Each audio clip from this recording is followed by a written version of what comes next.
चुनाव आने वाले हैं और आज हम लोग गुजरात में बिजली की समस्या पे चर्चा करने के लिए इकट्ठे हुए हैं। मैं आप लोगों से पहला प्रश्न ये पूछना चाहता हूं, आम आदमी पार्टी तो ये पहला चुनाव लड़ रही है। इसके पहले कई चुनाव हुए गुजरात में, कांग्रेस और बीजेपी वालों ने चुनाव लड़े। आज तक किसी पार्टी ने गुजरात के लोगों के साथ बैठ के कभी बिजली के ऊपर चर्चा की क्या? हम राजनीति करने के लिए नहीं आए, हम जनता की सेवा करने के लिए आए हैं, जनता के मुद्दों का समाधान करने के लिए आए हैं।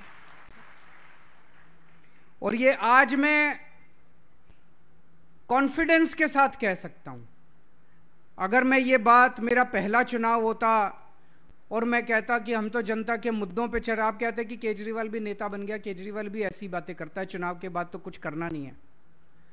हमने दिल्ली में करके दिखाया है, हमने पंजाब में करके दिखाया है।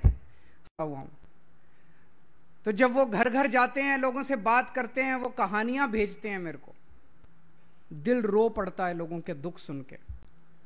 एक गरीब आदमी का अगर हजारों रुपए का बिजली का बिल आएगा तो वो अपने बच्चों को कैसे पढ़ाएगा, अपने परिवार को रोटी कैसे खिलाएगा? आखिर इतनी महंगी बिजली क्यों है गुजरात के अंदर? जब हम पहली बार दिल्ली का चुनाव लड़े थे, उसके पहले मैं दिल्ली की गली गली में जाया करता था, लोगों से बात किया करता था। हमारे से पहले शीला दीक्षित जी की सरकार थी, कांग्रेस की सरकार थी। वहां पे इतने बिजली के बिल आते थे, लोग रोते थे। मैं जिस गली से निकल जाता, लोग अपने बिजली और पानी के बिल लेके खड़े होते थे दिखाने के लिए कि देखिए सर, इतने हजार रुपए का बिल है, हम अपना परिवार कैसे पालेंगे। एक बिजली का पंखा, एक ट्यूबलाइट और उसके बाद इतने हजार रुपए का बिल होता था। मैंने शीला दीक्षित जी से निवेदन किया कि आप बिजली के बिल कम करो।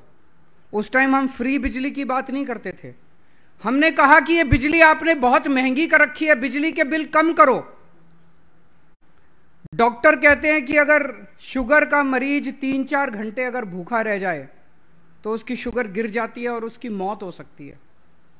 कई डॉक्टरों ने, मेरे परिवार वाले बड़े नर्वस हो गए कि ये 15 दिन का अनशन कैसे करेगा।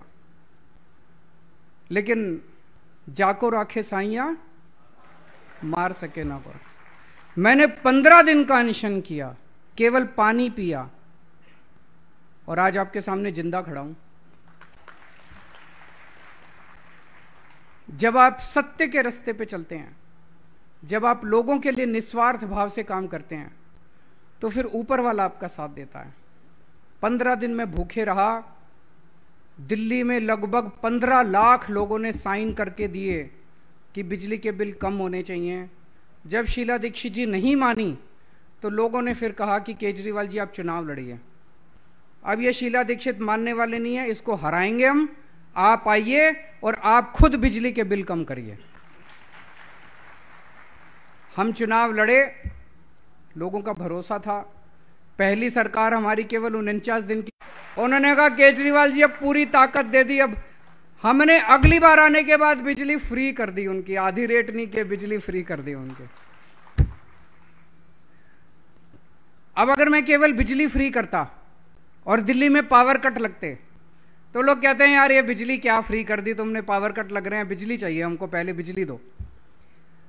पहले दिल्ली में बिजली, मेरे को याद है जुलाई 2014 का टाइम था, 7-7, 8-8 घंटे गर्मियों में पावर कट लगते थे दिल्ली में। 7-7, 8-8 घंटे बिजली आया नहीं करती थी, बिल आते थे, बिजली नहीं आती थी। जीतने के बाद दिल्ली के अंदर मैंने और मेरे बिजली मंत्री ने, सतिंदर जैन ने और मैंने खड़े हो के पूरे दिल्ली के अंदर तार चेंज करवाए, ट्रांसफार्मर बदलवाए।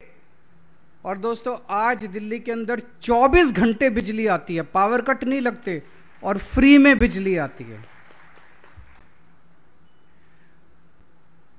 बिजली फ्री करने के लिए हमने, अगर मैं आपका टैक्स बढ़ा देता और फिर बिजली फ्री करता तो ये हो गया कि एक हाथ से ले एक हाथ से दे, इस जेब से लिया और इस जेब में दे डाल दिया, तो वो तो चोरी हो जाती।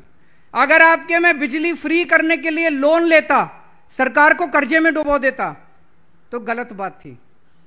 हमने दिल्ली के अंदर टैक्स बढ़ाया नहीं है, 7 साल के अंदर जितना टैक्स था सारा टैक्स हमने कम किया। तो दोस्तों, आज मीडिया के माध्यम से मैं पूरे गुजरात को कहना चाहता हूं कि गुजरात में भी फ्री बिजली मिल सकती है। मैं